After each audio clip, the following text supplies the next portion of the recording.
Bihira ka makakita sa isang kapang pinaratangan, hindi siya kikibo.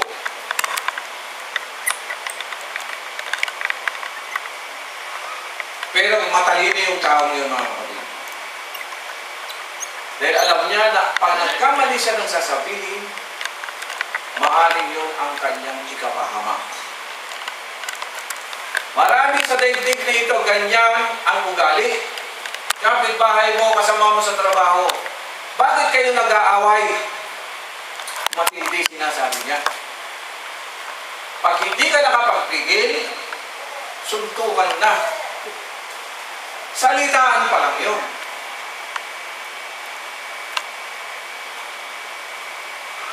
Amen. Pero kung matalino ka at minura kang gano'n, huwag ka sumagot.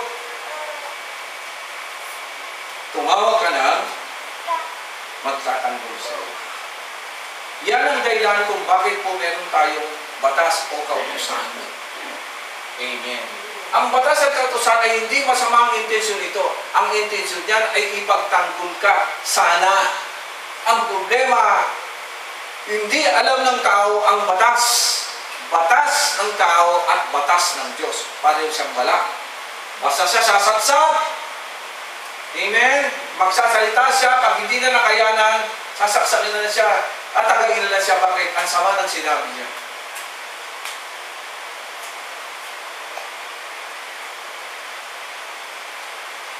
Yan ang dahilan kung bakit nung sinabi ng Panginoon Abraham, lisanin mo yan, nagsalita ba siya? Hindi po. Sumunod siya. Bakit? Salitain ng Diyos mo yun eh. Matalino po ba si Abraham? Yes. Sapat na sa kanyang isip at puso na pag-adyusan ng salita. Keep your silence. Nagsalita na eh.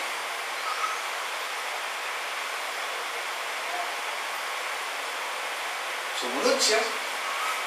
Pinagpala siya.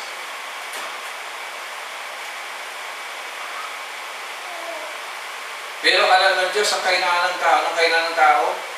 Magsasalita siya at magsasalita ng gusto sabihin. So anong ginawa ng Diyos?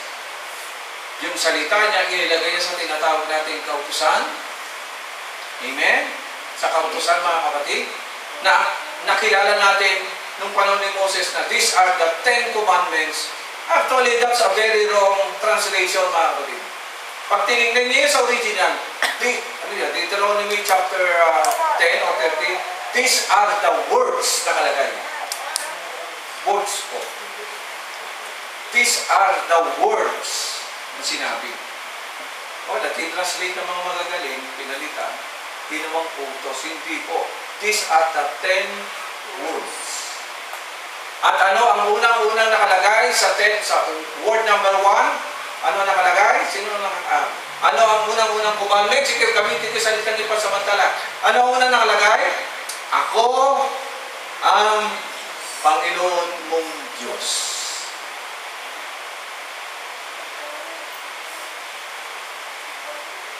Naintindihan na natin. Number 1, salita pa rin ng Diyos. Huwag kayong magkakaroon ng anumang Diyos maliban sa akin. Ibig sabihin ng Panginoon, huwag kayong magsalita. Ako muna.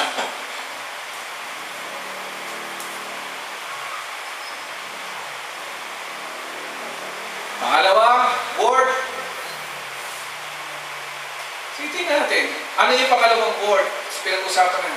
Huwag kayong magkakaroon ng ibang Diyos maliban sa akin. Huwag kayong gagawa ng tribulto, imahin o anuman. Ako lang ang Diyos. Sino pa rin yung number 2? Diyos pa rin. Pangatlo, hanggang pang-apat, Diyos pa rin. Ano sita ka pangatlo raw? Wag? Yan. Sumunod daw na batas. Yung pangatlo. Huwag niyo babanggitin yung pangalan ko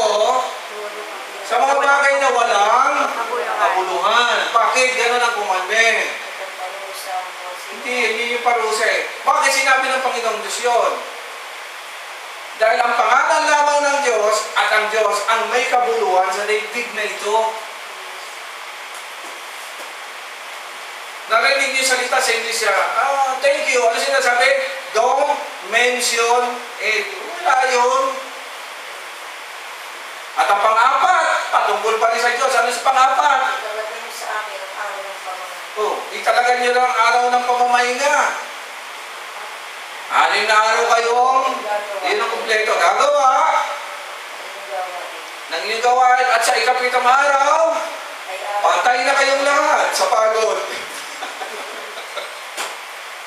Anong gagawin sa ikapitong araw? Pamahinga ka. Kasi ang Diyos ang may gawa sa iyo, ang katawan mo hanggang 6 days lang ang kapasidad niyan. Parang battery yan eh. Pag sumubra yung loobat yan, wala na. Kaya nangyari ngayon, magtrabaho kayo sa loob ng ika-6 na araw, pagdating ng ikapito, patay na.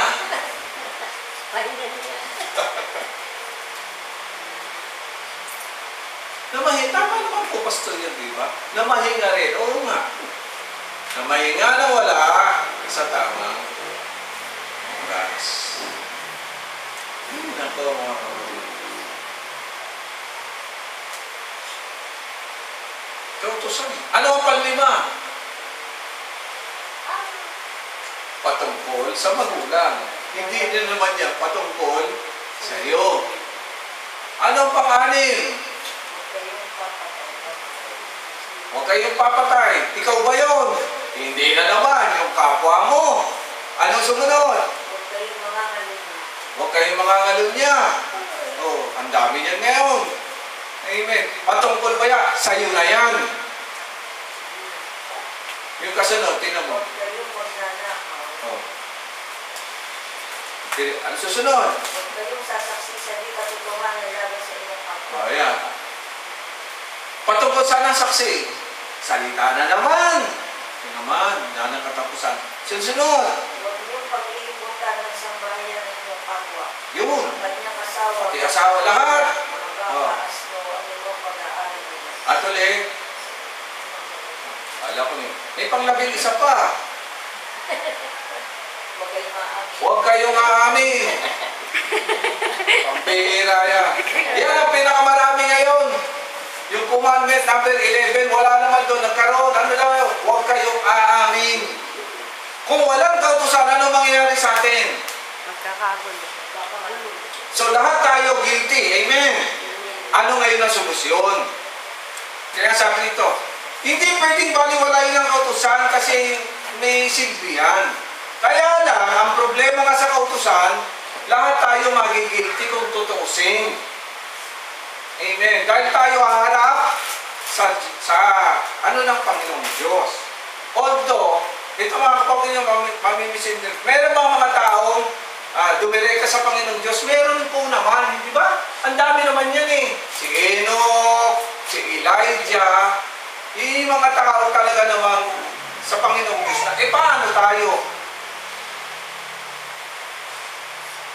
Yun ang problema. Yan ang dahilan kung bakit hindi natin pwedeng patayan ng talino ng Panginoon. Siya lang nakaisip nito. Siya din ang nagbigay ng kautusan, siya rin ang nagbigay ng alternatibo. Ano ito mga kapatid? Kapag ang bawat isa sa atin ay humarap sa hubungan ng Diyos, mas malamang guilty tayo lahat. Hindi natin kaya. Saan tayo nagkasala? Saan tayo nagkasala? Pag kayo tinatanong, saan tayo nagkasala sa Sa salita. Sa mga salitang lumabas sa ating bibig. Bakit daw? Kasi ang salita saan nagmumula? Dito lahat. Kaisip, sa puso. At kapag ang salita ay umaksyon, violente karamihan. Amen. Karamihan ng violente. Maganda sana kung sinabi, iniibig kita. Ano ang ng aksyon natin? magmamahal, magtutulong.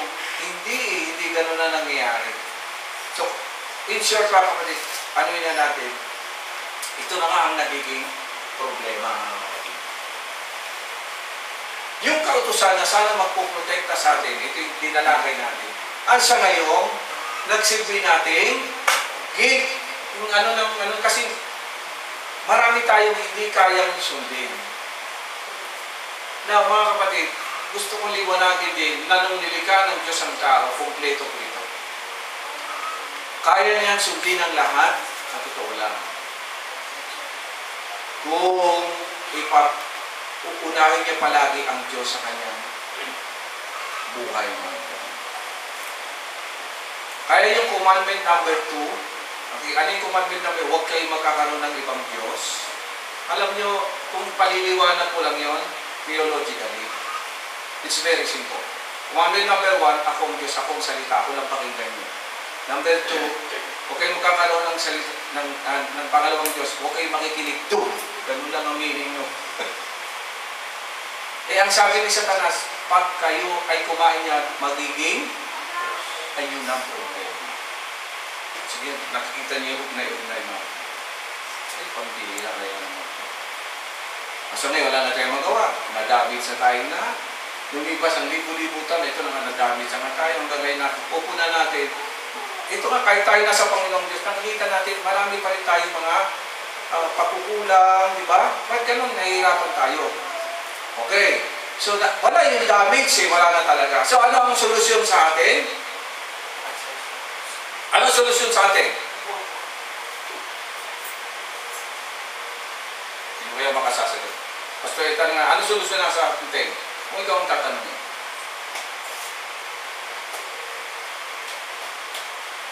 Pare, sa ginagawa naman natin. Kaya pagdating sa buhay natin, yun na hindi natin magawa.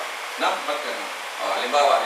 Masira motor ni Ete. Ito, madalas masira motor nito. Anong ginagawa mo sa motor mo?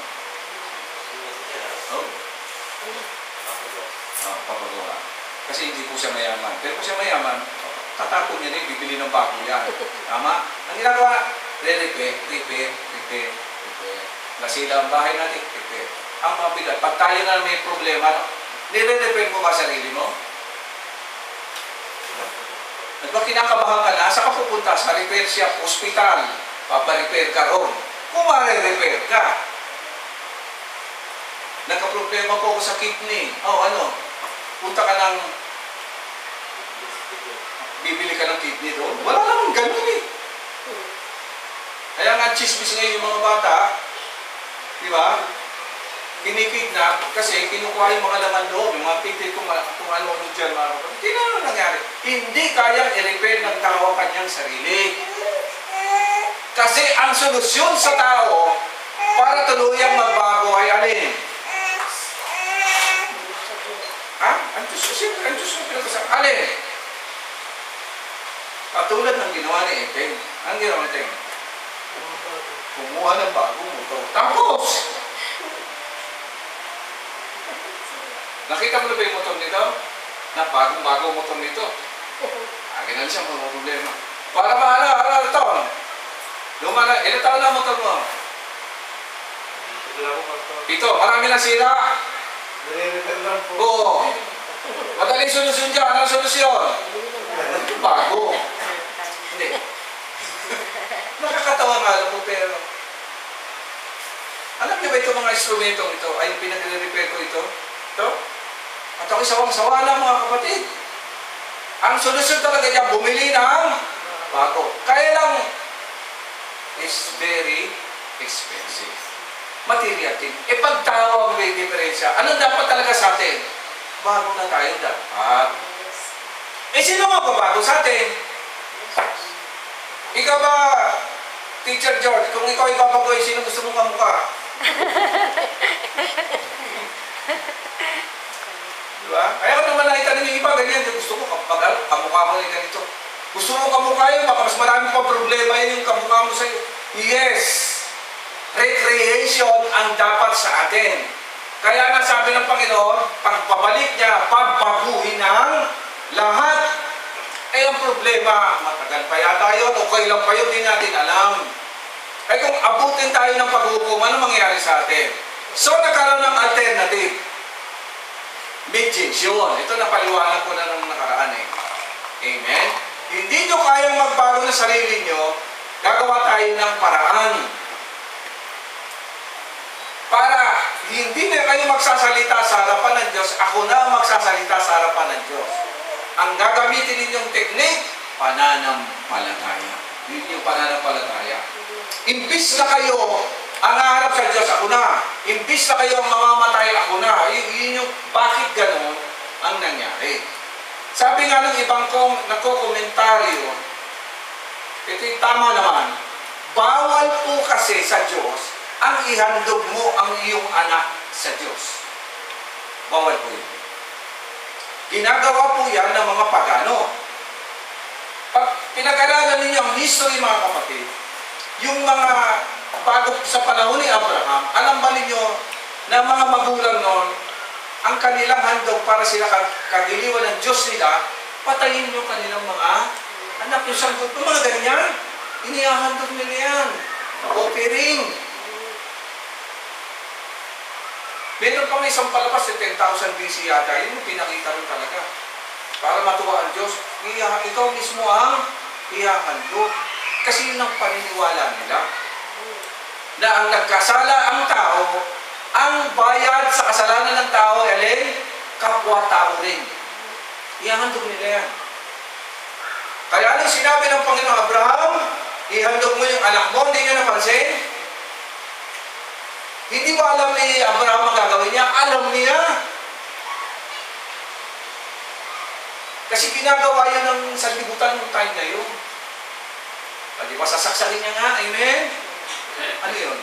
Pelikula ba yun? Hindi po tututuhanin talaga ni Abraham yun. Pag sasaksakin niya na pinigil siya, hindi mo kailangan gawin niya. Sinubo ka lang. Hindi ka nakagsubok. No? Anong inihandog? Ayok. Ngayon mga kapatid, ang sabi ng mga theologians, bakit ang Panginoon sa Kristo? Anak po ba siya o hindi? Anak siya. Bakit siya inihandog?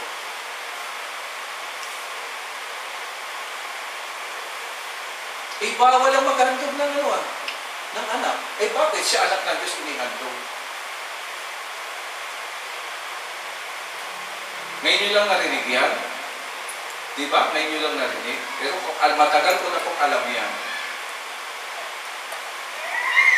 Na hindi nila tinatanggap ang Panginoon Kristo as an offering kasi bawal po yun.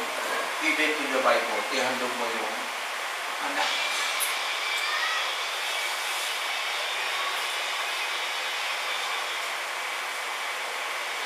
Sige. Paano hindi pagkukontrol ng dalawang bagay? Paano ko ba bawal ihandog ang tao sa Diyos? Bakit si Kristo, nagkatawang tao, inihandog ni John? Alam ba ninyo na yung dugo, halimbawa inihandog, si kahit inihandog, bila sa Diyos, yung dugo niya, iniinom po nila yan, o binububo. Kasi ang paniniwala talaga ng araw, yun ang kabayaran at doon natutuwa ang mga Diyos-Diyosan. Tapos ito ngayon may Kristo, mas tinatawag natin, na sabi inihandog sa Diyos.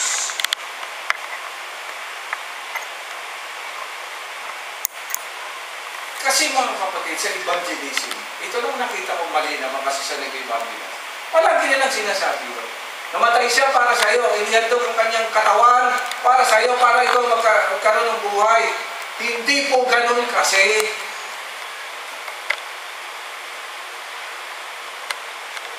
Ano yun yung Christian version natin? Amen po.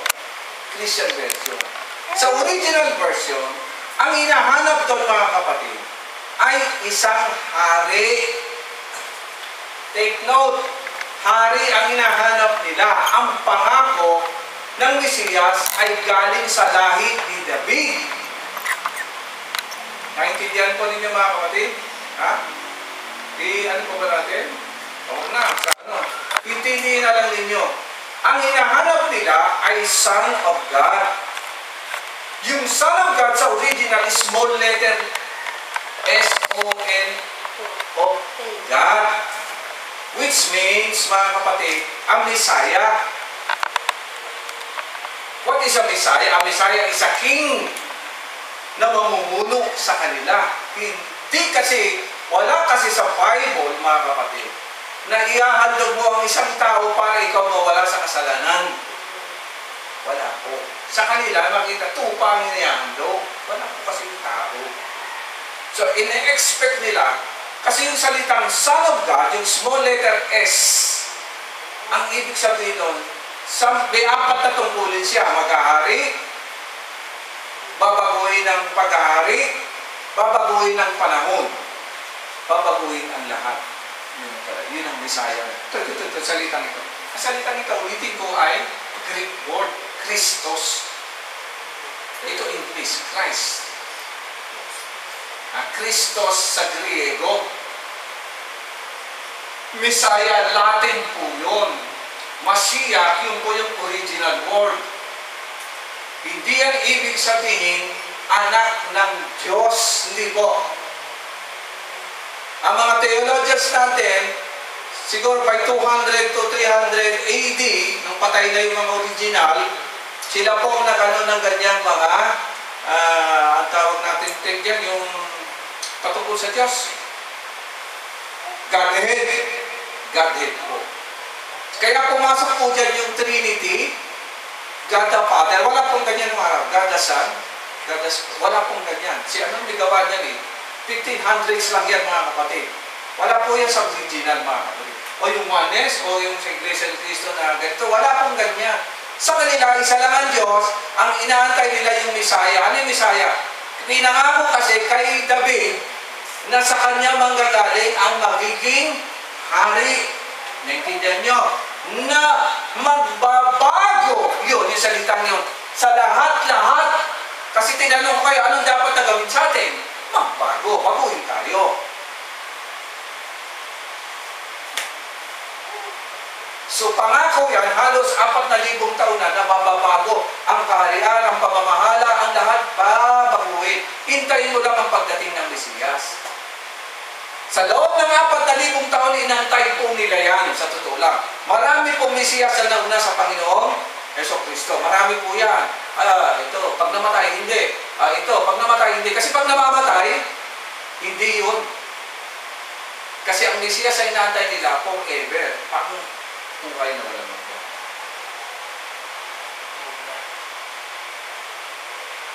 Nung dumating ang Panginoon Jesucristo, yan ang tanong sa kanya. Sino ka? Kayo po ba ang Mesiyas? Sumagot pa ang Panginoon Jesucristo. Wala kayong mababasa sa Biblia sinabing ako yan. Kasi sabi niya, ano nababasa ninyo? Anong interpretasyon?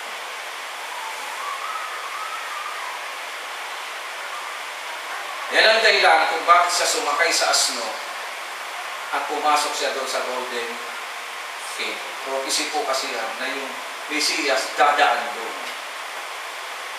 Amen. Dumaan po ba siya? Dumaan. Kailan hindi siya nakasakay sa kabayo. Nakasakay siya sa asno. Kasi mo problema na naman. Di ba ang prophecy, pag yun ay tinitingnan mo, dapat kung ano yung nakasulat yun ang mangyayari. Hindi. Pero maganda ron, nagsigawan yung mga sumalubong sa kanya. Dumaan siya sa Golden Gate. Amen. Alam ba ninyo sa panahon ngayon, wala na pong ibang dumaan doon. Ngayon 2025, alam po ninyo yung ginawa nila? Sinimento po nila yung Golden Gate para hindi na makadaan yung Mesiyas. Kasi ang sabi ng Panginoon, sa kanyang pagbabalik, doon uli siya dadaan. So ginawa nila. Ngayon, sinimento, mga kapatid. Bastos talaga yung mga sinimento. Tapos ginawa pong simenteryo yung harapan nun.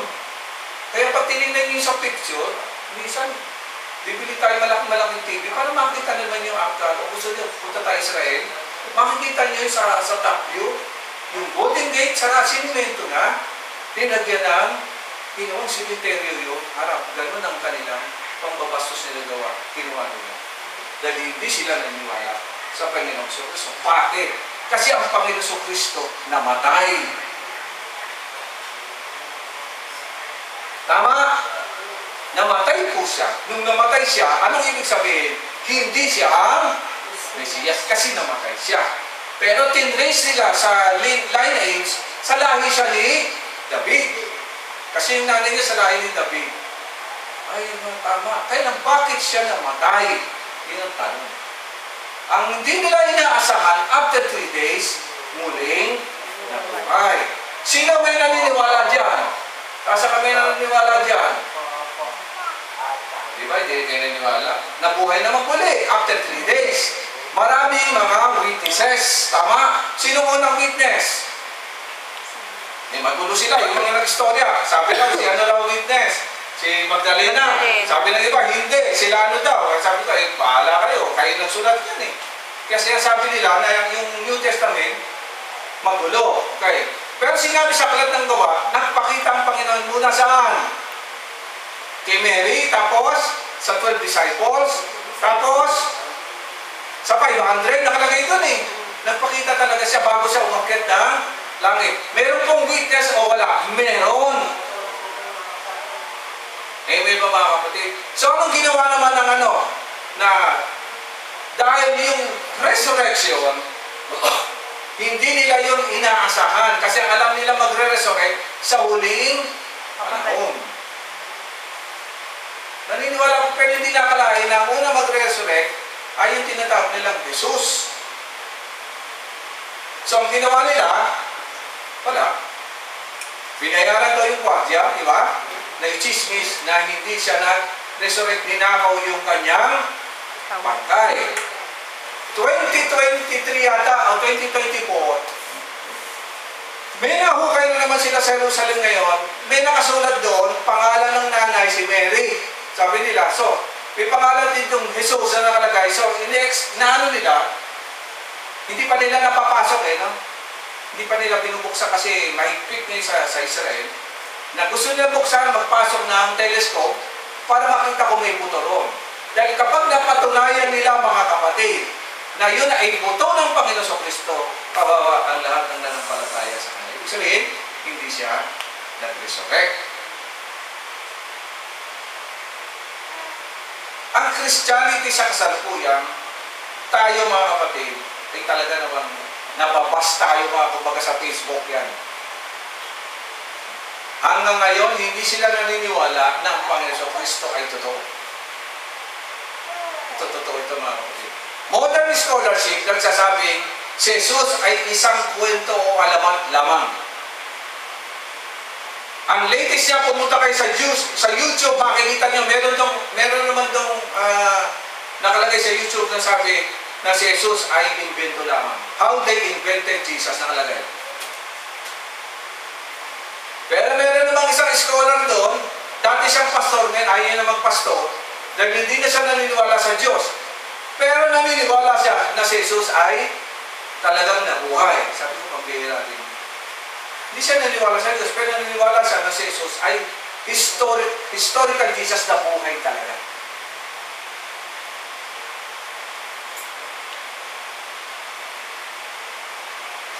Yan ay isang paglilinaw mga kapatid.